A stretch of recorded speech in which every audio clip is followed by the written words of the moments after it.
Hello everyone and welcome to my presentation on advanced organizers. I am Brandy Lawrence and I am excited to share this information with you. So first, we'll just start with an advanced organizer in and of itself. Here's a sample of what we will be going through in our presentation today. As we dive into this presentation, the empty boxes will be filled in. So let's go over an overview of advanced organizers.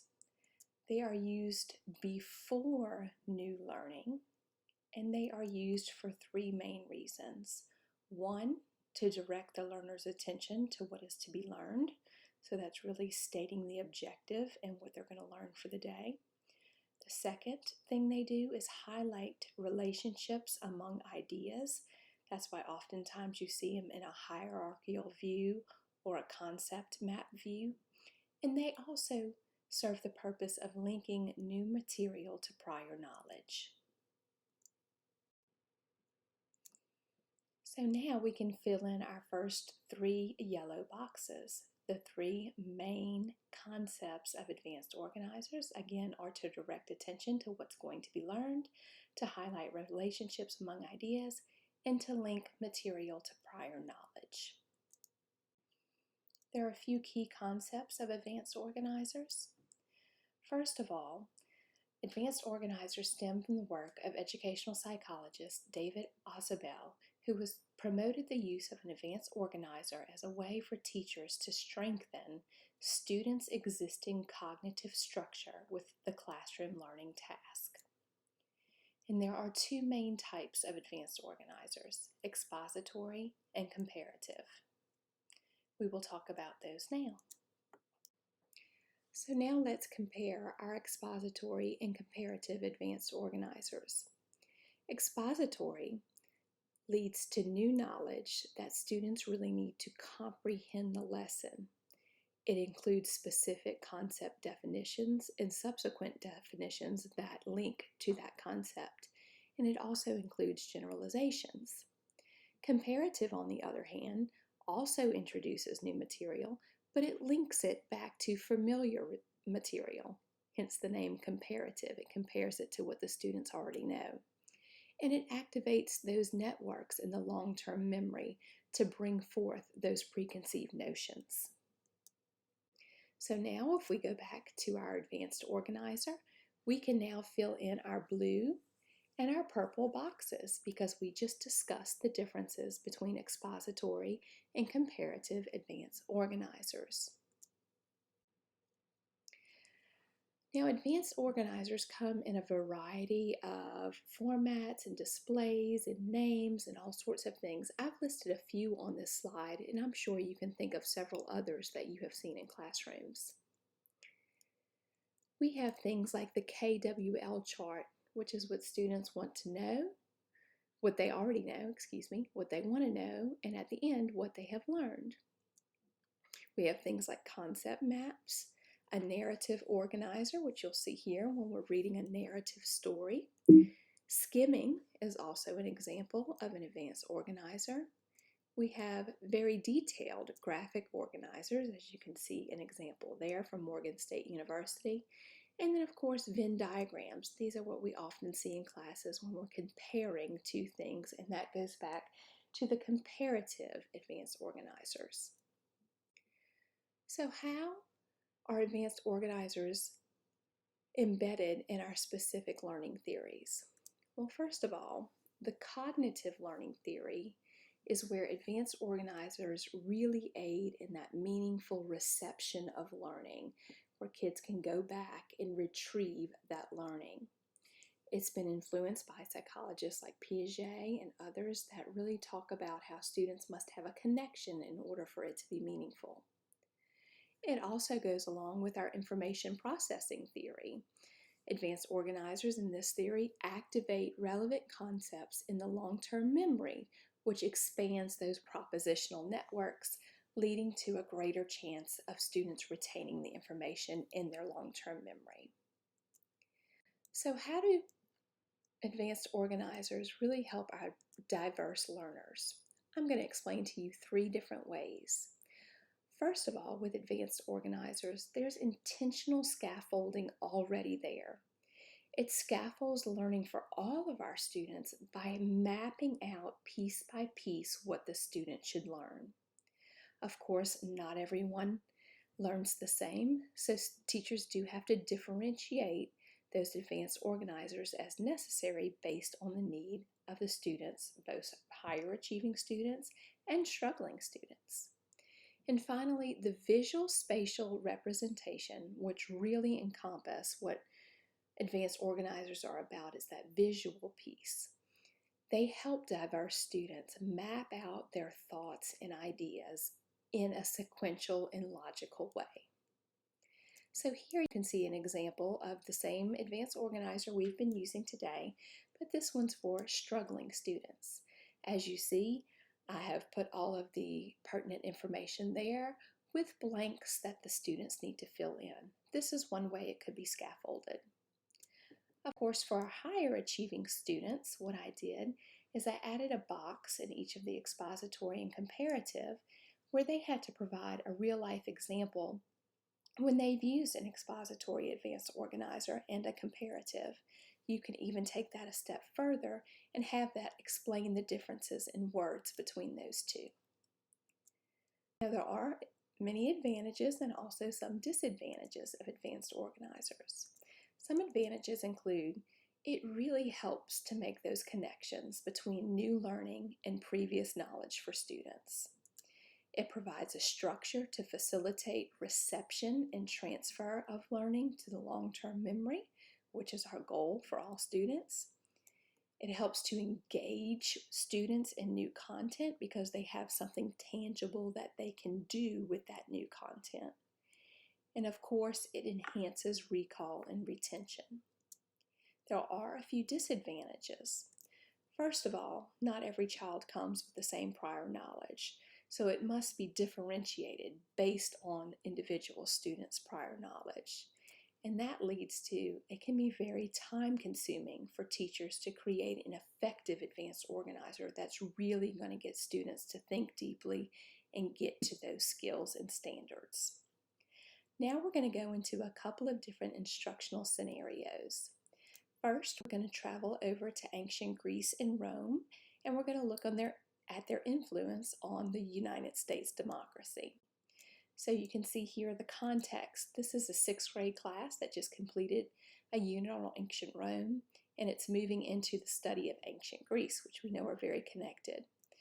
The goals and objective for this lesson is first, students will describe the essential elements of a Greek city-state government that influenced the development of a democracy, and they're going to go back and review how the Roman Republic influenced democracy as well.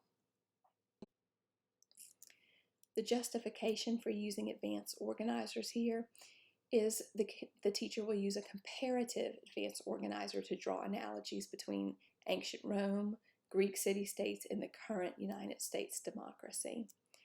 And a comparative advanced organizer is an effective strategy in this case because it will activate that student's prior knowledge of the Roman Empire as well as their knowledge of current United States democracy while they learn about the Greek city-states. Here are the phases we will go through as the teacher in this class and the students as well. So first, we have to state the objective. So the teacher here is going to activate prior knowledge using a concept map from the Roman structure that they've already learned about. The student's job here is to recall and recite their prior knowledge. Then the teacher must present the actual advanced organizer that they're going to use. You'll see a bigger picture of this in a moment. But the teacher needs to give examples as needed and needs to differentiate, again, based on student need. The teacher should also prompt prior knowledge. A lot of times students need to be prompted to go back and think about what they've learned and what they can link to, so that's the job of the teacher. And of course, at this time, students need to familiarize themselves with the advanced organizer and figure out how their thoughts should be structured. The third step is they actually have to present the new learning, which in this case is the Greek city-states. as they present the material, they need to stop and link back to the graphic organizer as needed. If I had a Smartboard or Promethean board, of course I would have this up on the board and do a couple of examples with my students. And the student's job here is to actually complete the organizer. And then finally, we have to deepen the cognitive awareness through the advanced organizer. So the way the teacher does this is through that high-level questioning throughout and that critical thinking. The teachers and the students need to clarify any misconceptions that come up, and they must be comfortable questioning one another, the students. And in this case, students are thinking critically about their learning. So here you can kind of see the advanced organizer that they're going through. They're looking at the types of government between Athens and Sparta. Then they're going to do the key points of each type of government. And then, of course, Athens had that Council of 500, and then Sparta had the Council of Elders, and they're comparing right here, citizenship, what did it require to be a citizen in each of these? How old did you have to be? How many total members? What was the term? And who got to propose new laws in each of these? Then they're going to discuss the assembly, and they're going to link back, think about the Roman Empire as well.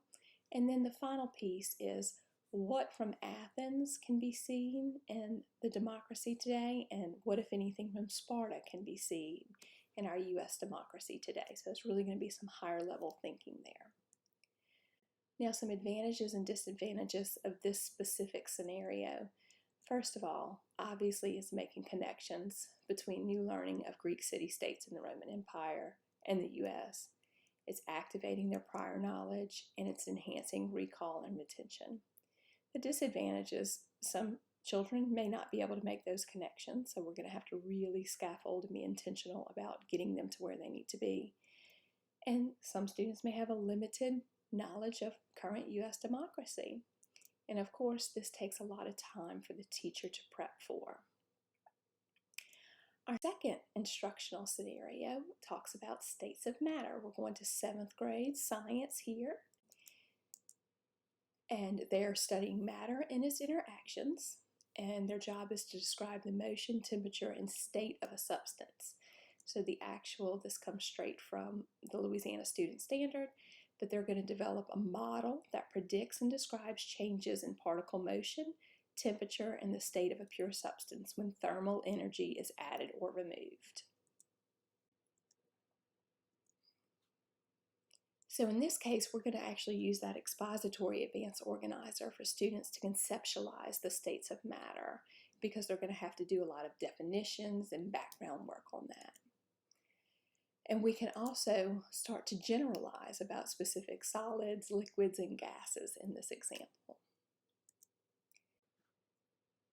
So the phases of this advanced organizer are similar to the one previous, but this is with science. So first, we're still going to state the objective, and then the teacher is going to activate that prior knowledge using a KWL chart for states of matter.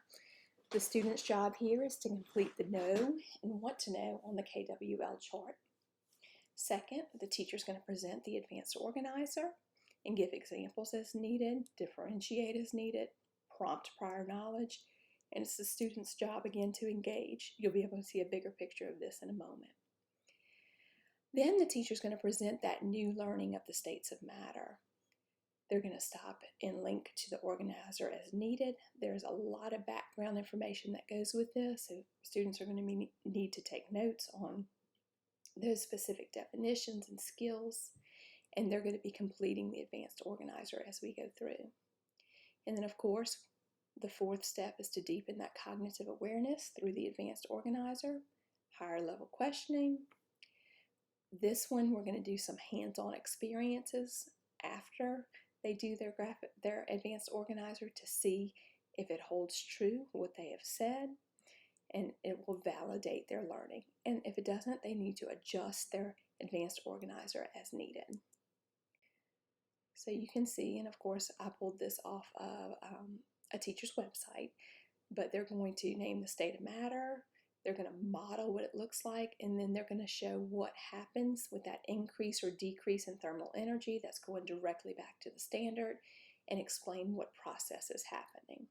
And here's the answer key, which should come out of it. So pretty higher level stuff when you think about they have to explain all of that together and have their arrows pointing the right way. They're cards that they can cut out to help them with this.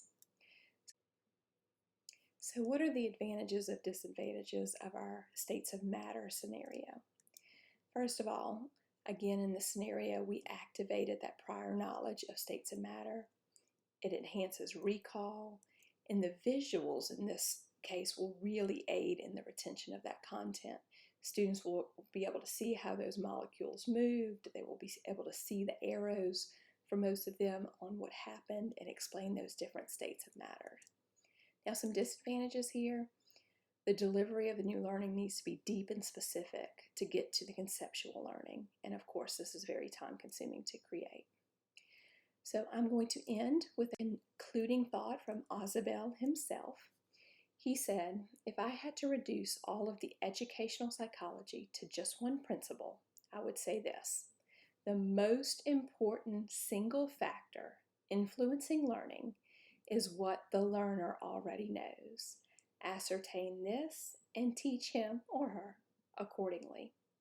Advanced organizers really help us get to that prior knowledge and link that prior knowledge to new learning, which is so important. Here you will find a list of my references. Thank you for listening. I hope y'all have a great day.